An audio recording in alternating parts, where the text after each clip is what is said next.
Time now for Hawk Zone, sponsored by Muckleshoot Casino. It was a rough night for the Seahawks against their division rivals down in the Bay, and Terry Hollimon is joining me now in the Hawk Zone. So, wow, it was a little bit hard to watch yesterday. It didn't look like the same team from last week. What were the differences between week 1 and week 2? Well, before we get started, Emily, I want to talk about the positives that I saw this past weekend.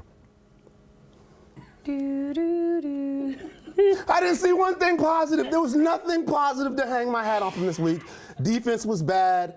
Offense was bad. Special teams, we had a big play, and the rest was just terrible. I think I want to blame it on the Monday Night Football Russell Wilson hangover. There was so much emotion, and the game was so hyped. I was surprised that we had to play the Monday game and then the Sunday game.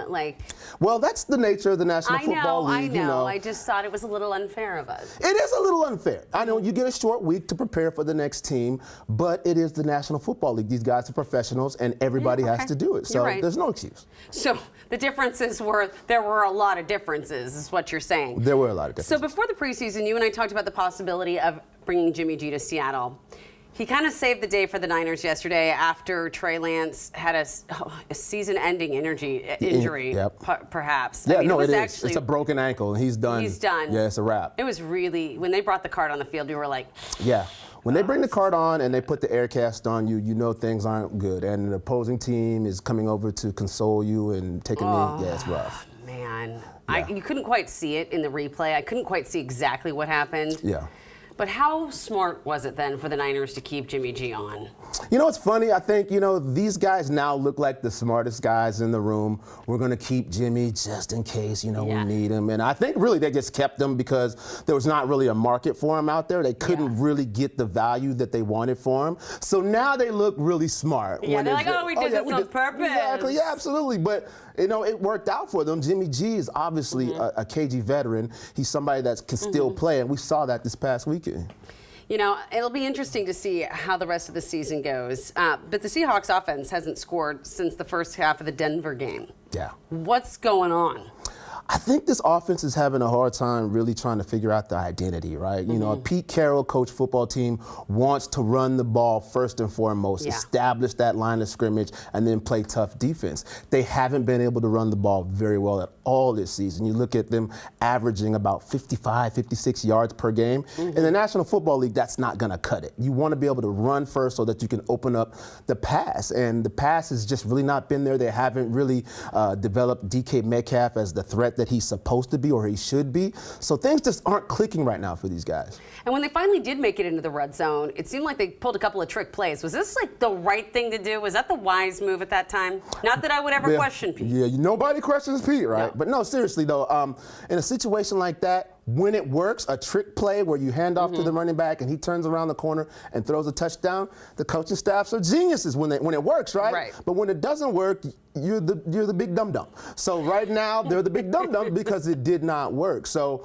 and I think, I don't know if you guys, I want to talk to the loyal New Day watchers. Earlier in this season, I interviewed DJ Dallas. And I asked if he'd be able to throw a touchdown pass in the NFL if given the opportunity. And they let him do it. Yeah. And he threw an interception. Oh. So I'm going to take fault for that. Blame me. You gotta break a few eggs before you can make an omelet. That's what I'm saying. That's right. Let's talk about the defense now. There are a couple of holes in there. What's going on? Again, we got a bunch of new guys, a bunch of new faces there. We talked a lot about Russell Wilson switching teams, but we don't talk a lot about Bobby Wagner switching teams. And Bobby Wagner was a stalwart of this defense for years. And you get a lot of new guys in there, a lot of young guys in there.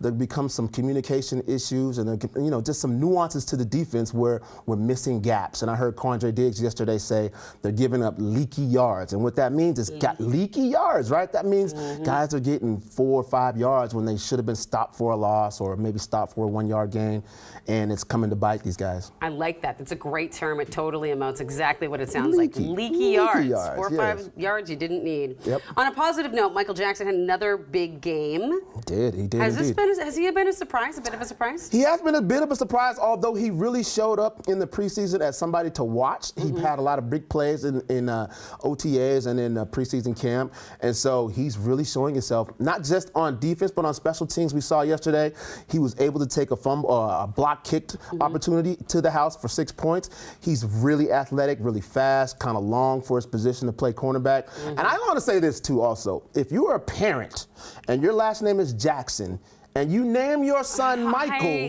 you are setting your son up for one of two things. You're either going to be super successful or you're going to have some mental challenges in life moving forward.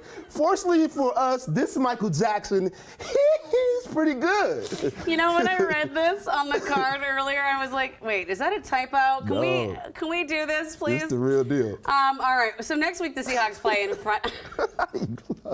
Get this man a glove, a sparkly glove immediately.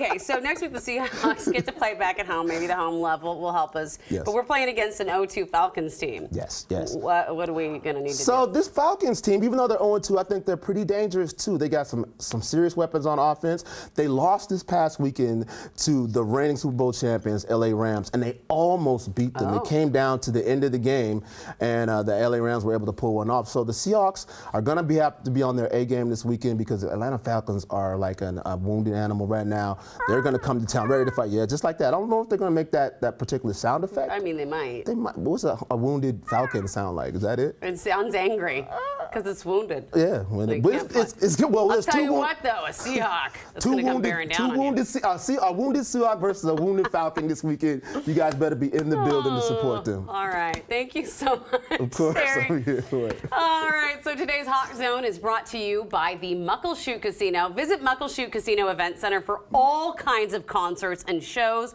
including legendary Funk Masters Morris Day in the Time on October 21st. You can find ticket info at the website on your screen. Tara Bear and I are going to go see that show for sure.